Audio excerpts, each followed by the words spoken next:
I've got my chocolate milk, but I don't have coffee. You're brave. I'll have it in a minute. I just went for a long walk this morning and I just didn't have time to do it yet. And then I took a shower, which is a win. I feel that. Okay. What's up, everybody? I'm here with Annalise.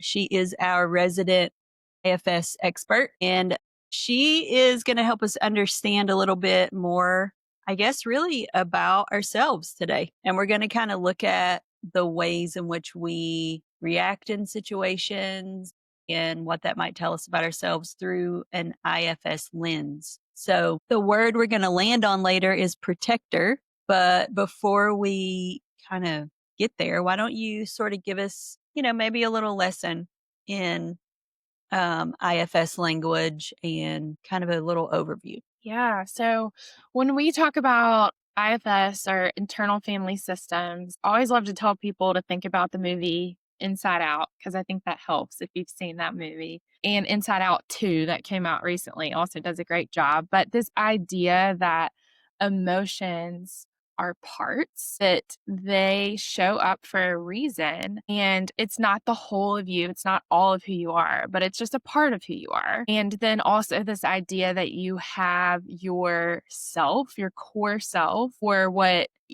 they call in the Boundaries for Your Soul book that we've talked about before, your spirit-led self, that everything that's within you, that's compassion, kindness, gentleness, all of these things, that is who you are. And these emotions that show up are just parts of who you are that need attention. And so today we're going to talk more about when they show up as being very protective, what that looks like. Yeah, I love that. Thank you.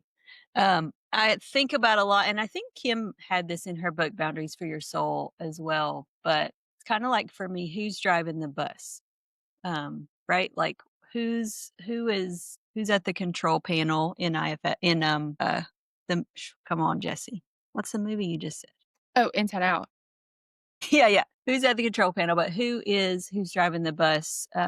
We think about it in kind of like layers, who's out in front, kind of like taking the lead.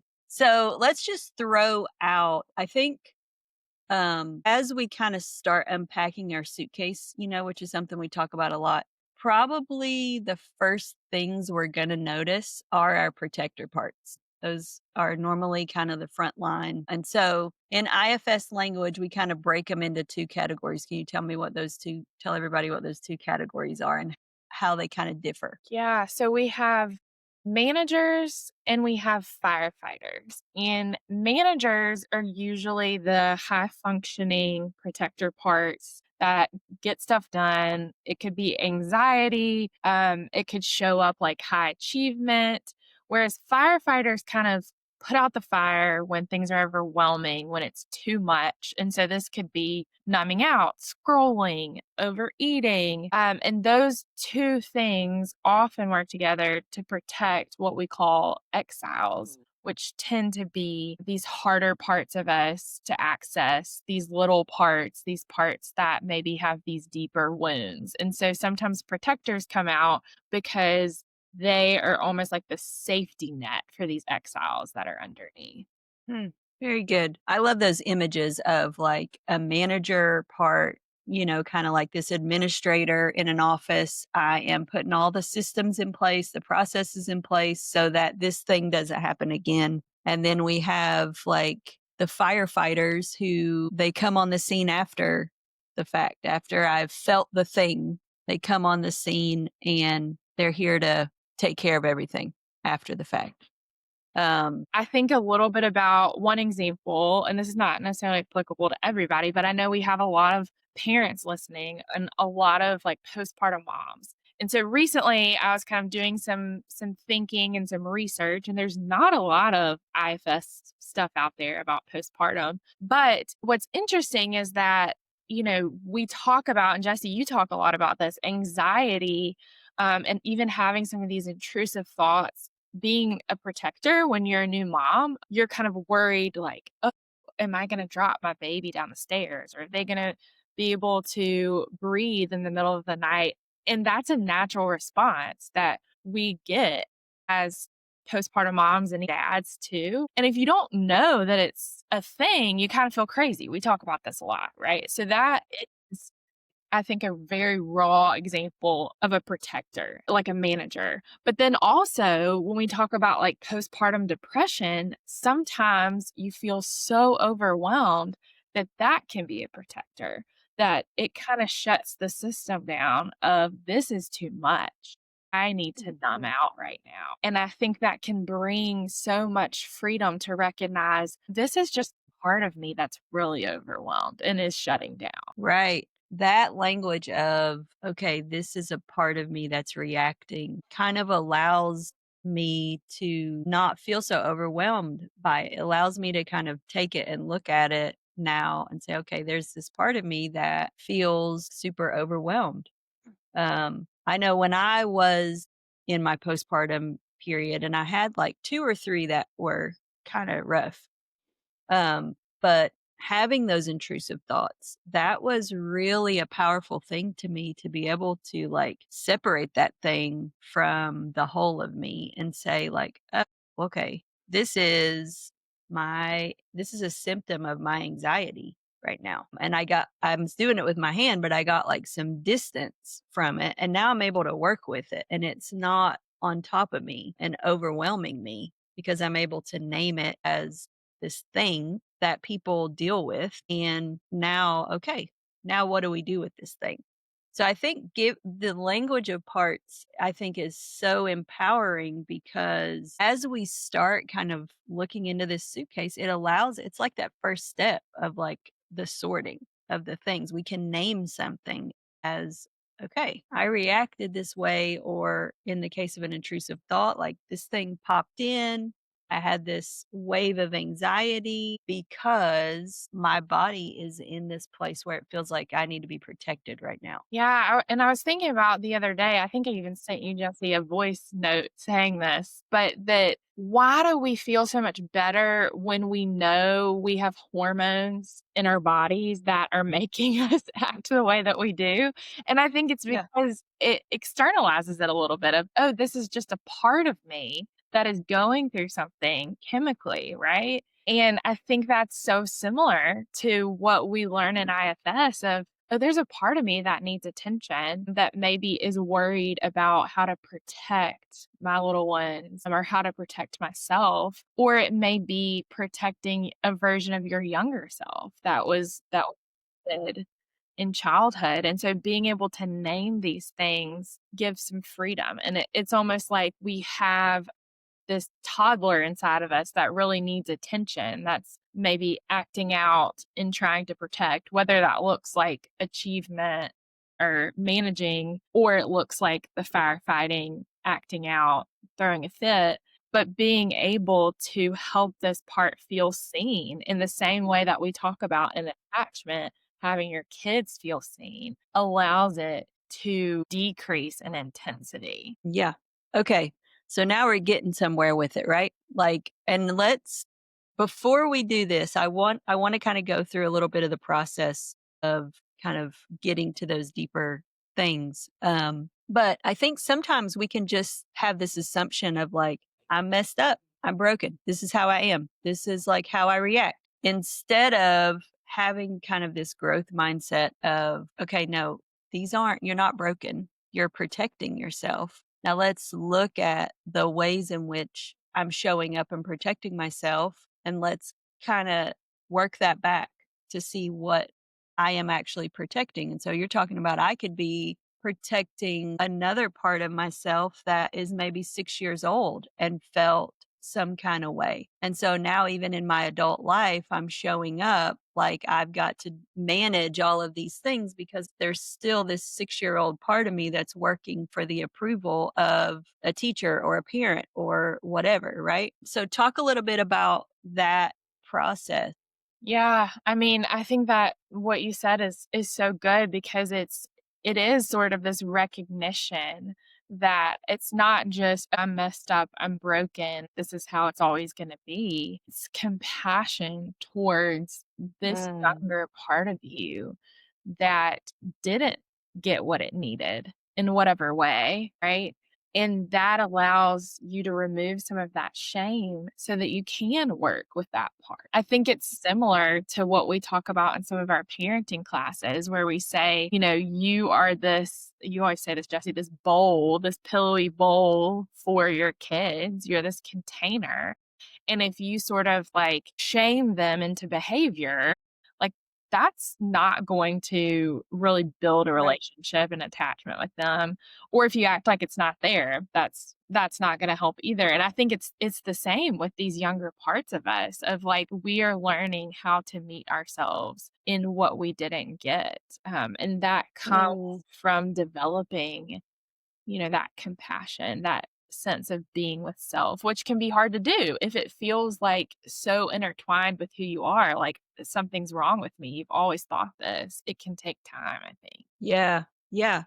And you used one of the C words, which is how I know that I'm kind of operating from kind of my core self. And we can't, from the way I understand it, and correct me if I'm wrong, but like we have to really be able to access some of that to be able to work with these parts. And it's really hard. I think for me, like, man, I think back to younger versions of myself sometimes, and I'm just like, I have a hard time being kind to younger me, you know? Gosh, what were you doing? What were you saying? What were you like, right? And so to be able to kind of slow that down even and notice that reaction as even maybe a protective reaction, right?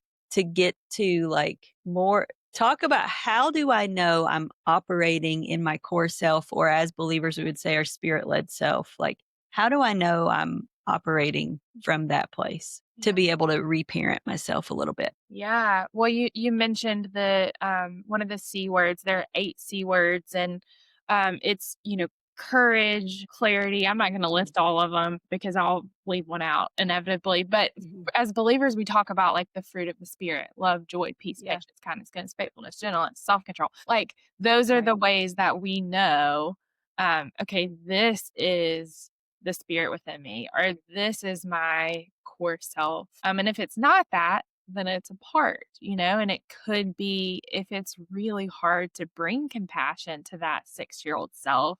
Like you said, maybe that is a protector part. And we talk a lot about in IFS the inner critic. Like sometimes you can have this Mm. really strong inner critic that just won't give you the space to be able to give compassion to yourself, to that exile part. And so sometimes we have to work with that first and see what does that part need, right? Like what is that part trying to Mhm. protect you from? Mhm. Yeah. Yeah.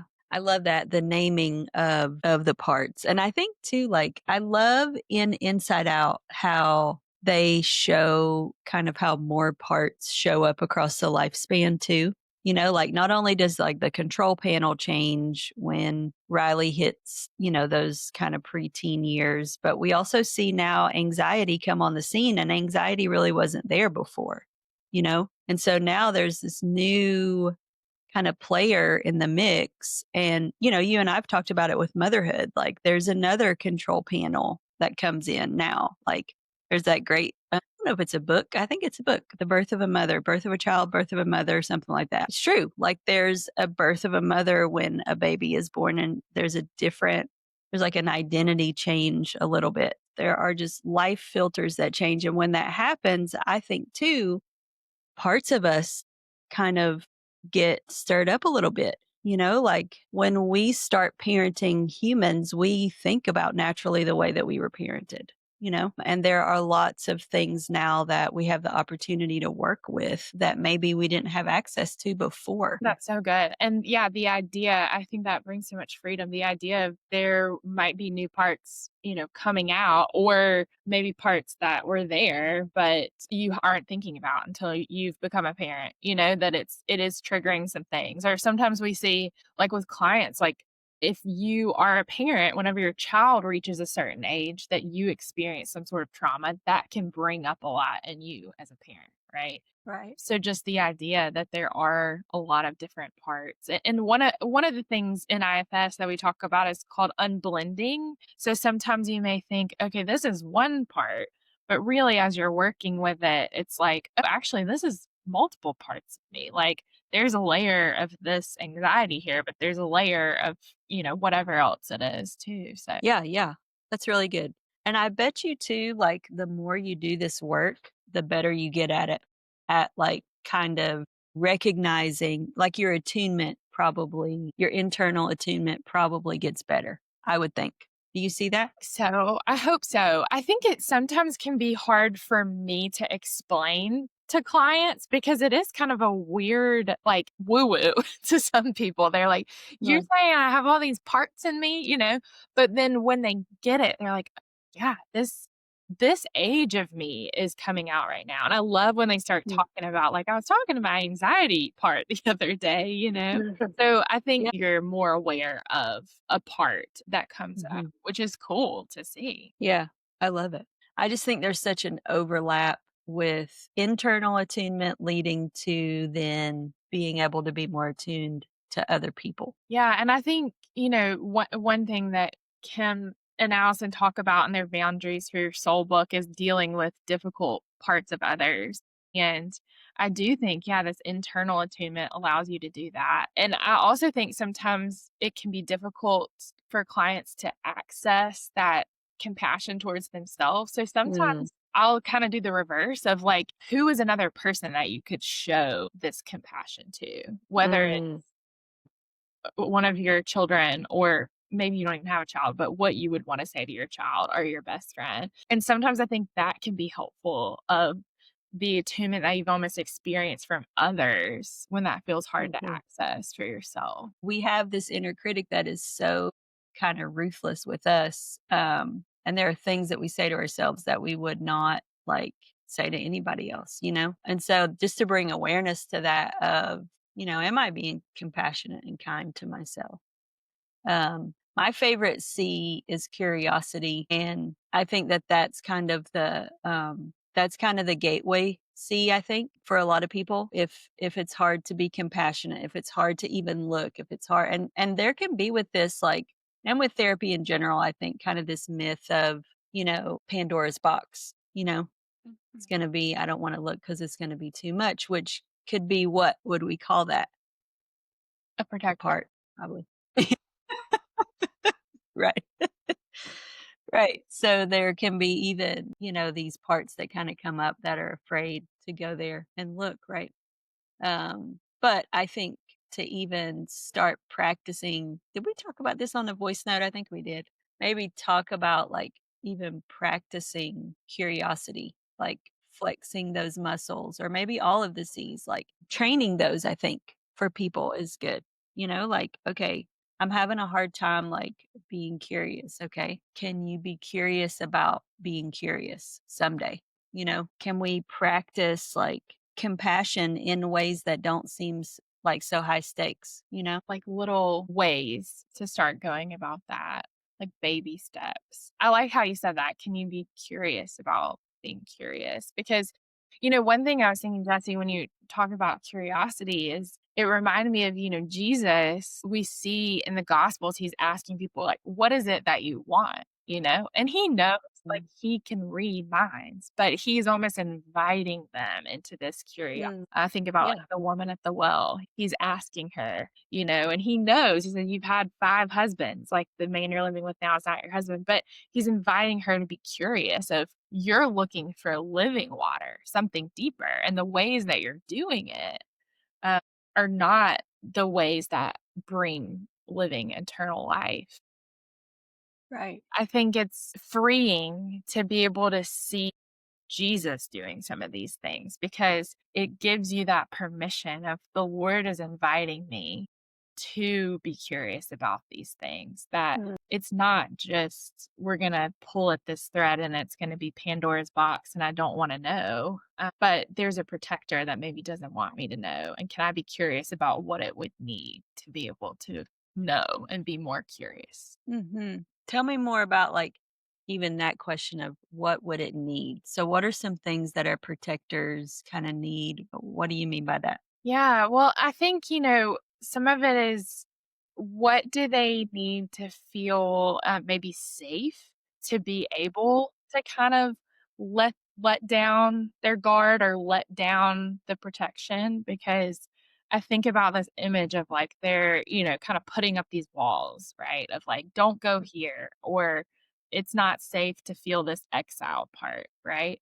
And we don't want to take away that feeling of safety for them. And so it may be, the exile has a need. And in order to understand what the exile needs, like the protector's got to give it some space, but would it be willing to do that? And so sometimes we talk about like if it seems like there's a really strong protector as we're doing this IFS work, asking if it would be willing to kind of step outside the session room or step behind a glass, and that it can come back later, that it's also welcome, but to give it a little space. And sometimes the answer is no, like it's so the walls are so strong that there needs to be some more work done to help it feel safe to be able to kind of let down some of those walls. And that's where you kind of get into, okay, well, what are maybe some early memories of this protector part? How did it get formed? What job is it doing for you? Kind of that curiosity and that compassion of what does it need? Yeah.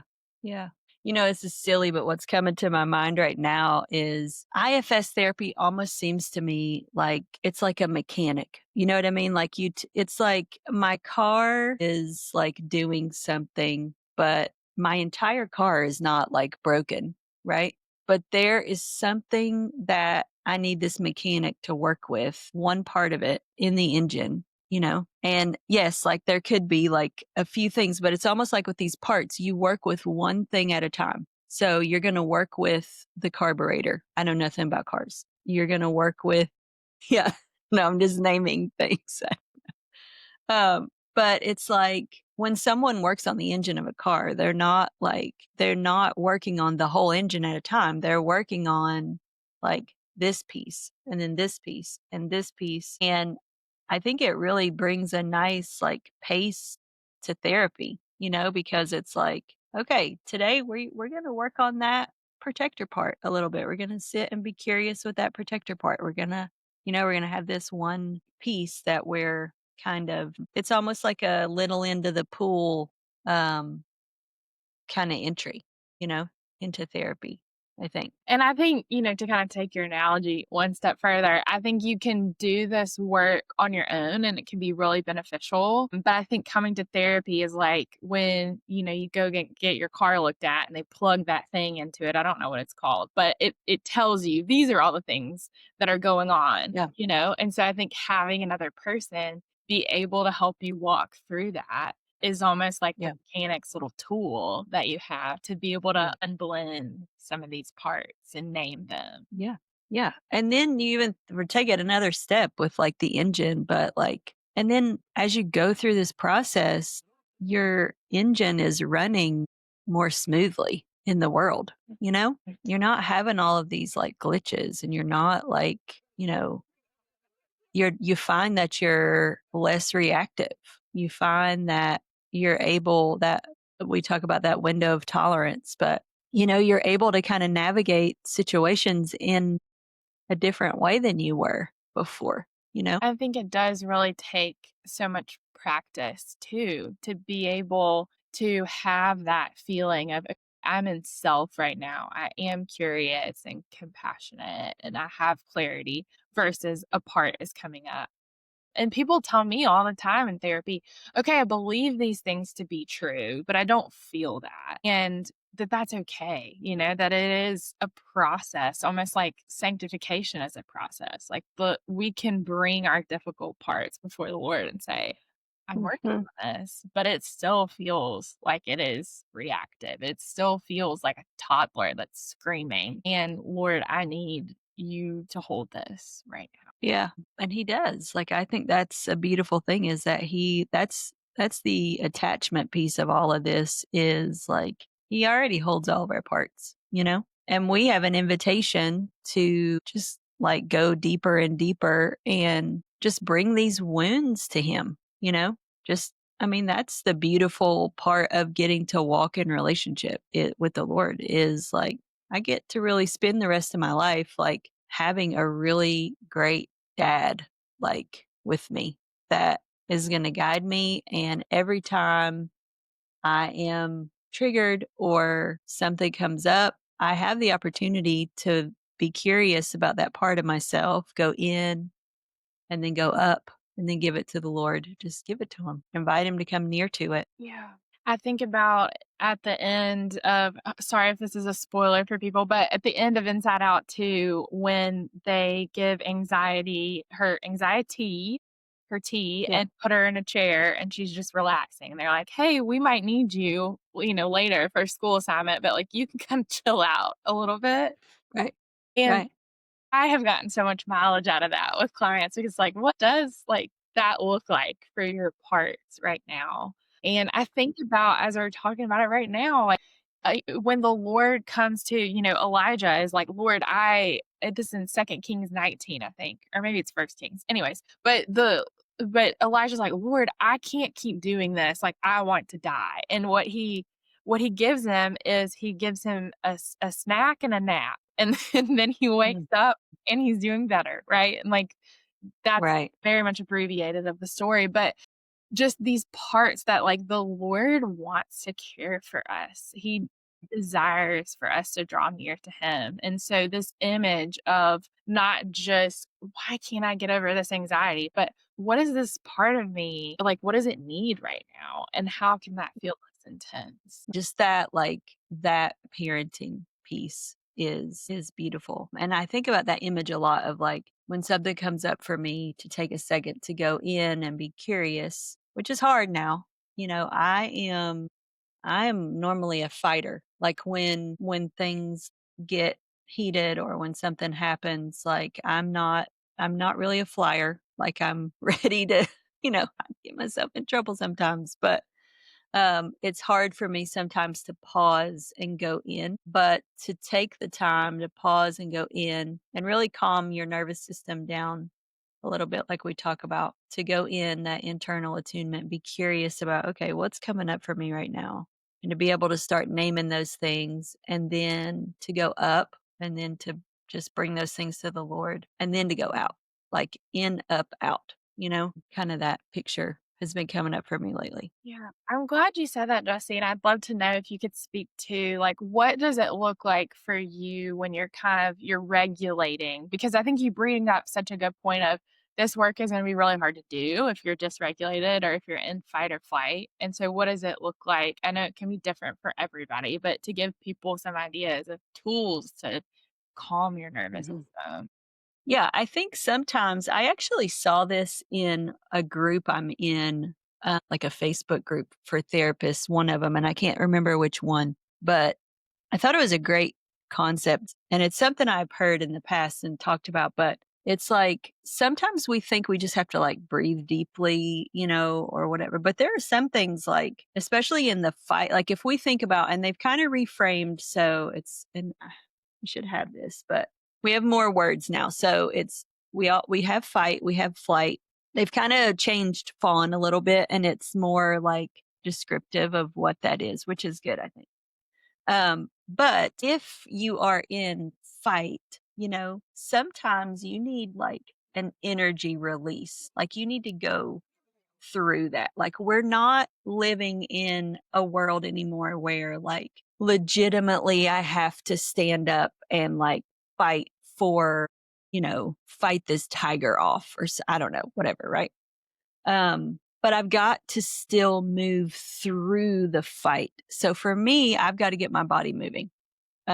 So if I find that like I have a part of me that's showing up in that way, like I'm angry, I'm like ready to go. I normally will go for a really long walk. I'll put my weighted vest on and I will put some music in my headset that, matches my mood and I'll take off. And then, in about 20 minutes or so, normally I can feel that I'm back in that part of my brain that I'm able to kind of think clearly. I have some clarity on the situation and I'm not so driven, like anger is no longer in the driver's seat of it. But I think sometimes we give people like bad information where when they're anxious or angry or stressed, we say, well, you just need to calm down. Well, sometimes you need to calm through, not down. You know what I mean? I love that. Calm through. Right. So that's something that, works for me. I think the flight thing as well can be a physical release, like if you think about like the root of that, might have been, if we think about, years and years and years ago, I'm in my community, there's a threat. I've got to run and flee. Like again, like sometimes a physical run, sometimes going through that can be really helpful for people. Sometimes breathing is great and sometimes that is really what you need. But I think to be able to give yourself a pocket of time, however that looks. So we talk a lot about if I'm in the car with a kid or I'm in the car with somebody and let's say I can't go for a 20-minute walk, to say things like, tell me more about that, or any other phrase you can think of to kind of buy yourself just a little bit of time so that you can try to regulate as much as possible, go in, go up before you go out. Sometimes we don't have that luxury and sometimes we fail miserably, right? And sometimes it's okay to let people know exactly what you think and feel, I think sometimes we have this memo that everything I say has to be packaged in some, perfect, calm, collected way. And I don't know. I don't necessarily agree with that. And I don't think that's the picture we get with Jesus either. So, I love that. I think that's so helpful. Like, I think that just gives freedom too, of like the practice that we were talking about of like, this takes practice, I think, to even know, okay, what are things that calm me? Like, for you, a walk is helpful in those moments. For some people, it may be breathing, like you said, but to give yourself that freedom to practice or to give yourself that space. And even that bilateral movement too. I tell people this all the time of walking, like moving your feet right, left, whether you're running, biking, walking. It's similar to what goes on. You know more about this than I do, Jessie, in EMDR, right? Like it's right. stimulating the bilateral movement. So it's actually like physically calming your nervous system. Yep, exactly. I mean, that's actually one of the ways that EMDR was developed. The lady who developed EMDR, I mean, it kind of started on a walk with her through a park, and she found that she was able to process with that bilateral stimulation. So, okay. So I've got the C's here. I'm going to read them and then we'll see where we want to land our plane. So here are the 8 C's: calm, curious, compassionate, confident, clear, courageous, creative, connected. They're so good. And it's interesting. I wonder, if there are different words. Like you said, you loved curiosity. And I could see myself having different words that I struggle with based on different parts, right? Like one part of me may be struggling with confidence because I'm anxious about how to do whatever it is, kind of thing. And Right. I may need a different presence of a core self C in that moment. Let's talk about like the process of all of this real quick, just as we're landing our plane. Yeah, so there are a few different ways in therapy that we could take people through IFS work. But one way that I like to use is it's through the Boundaries for Your Soul book, and it's 5 steps. So it's focus, befriend, invite, unburden, and integrate. And so basically, you're spending time learning about your parts, focusing on a part, figuring out what it is. Then you're befriending it. You're using the 8 C's to kind of get to know it. And then you're inviting Jesus to be near, your spirit led self to be near.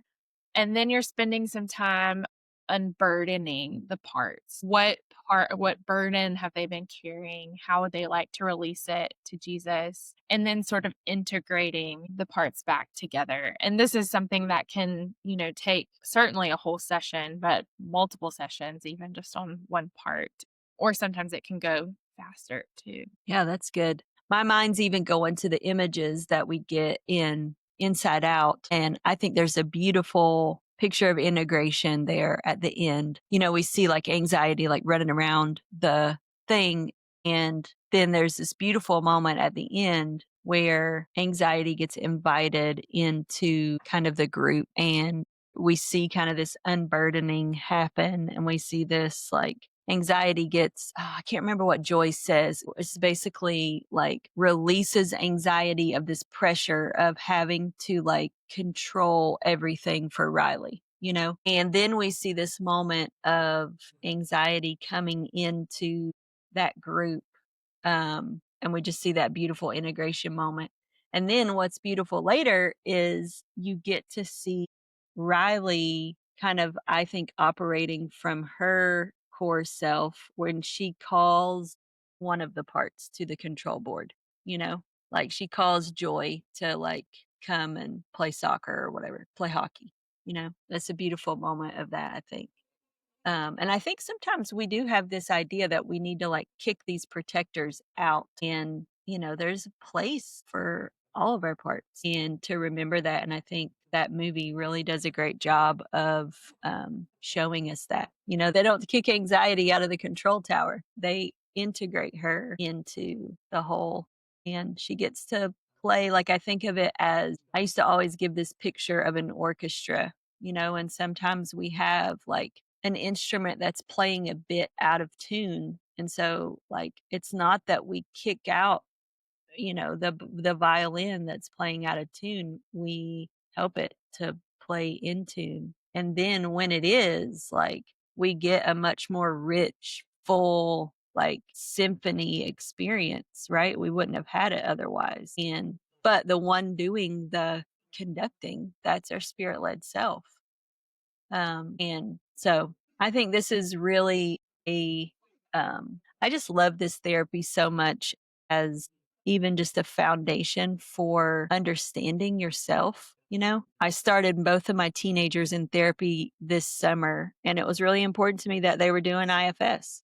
I want them to understand this language. I want them to understand the power of being able to say, yeah, there's a part of me that's really ticked off right now, but it's not the whole of me, you know? I mean, we see this language all through scripture. You know, a part of me is this, a part of me is this, right? This is like the way God made us. And to be able to give our kids that language, I think is really important to us. And I think this is such a wonderful foundational therapy for people to do. Yeah, I completely agree, Jesse. And I just love, what you're saying of we're not kicking anxiety out of the control room, and that's communicating that to our kids. If there are no bad parts, all parts are welcome, and that they are welcome to have these feelings and these parts of them, and what they do with those parts, they're learning how to regulate and get to know those parts. But we're communicating that to our kids. And at the end of most of our sessions in IFS, we will thank this part for showing up for us today, because it's so important, I think, to realize, yeah, we need this part of us. Like, maybe sometimes we wish it wasn't so loud or so strongly protective of us, but it's there for a reason. I think there's so much freedom in being able to honor that work that this part has been doing for us. And that's one reason why I love this therapy. I think it just takes away shame and provides such a gentleness Mhm. for all of your parts.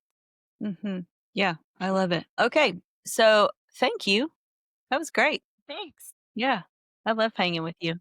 Me too. All right. Well, guys, if you want to jump in and do any of this work, Annalise is your girl. Just hop over to the website and book a consult, sit down with her, and you can start packing your stuff, which I think is always so fun. Yeah. Thanks. It's And hard, but fun and good. it's hard but fun and good. I love that. Yeah.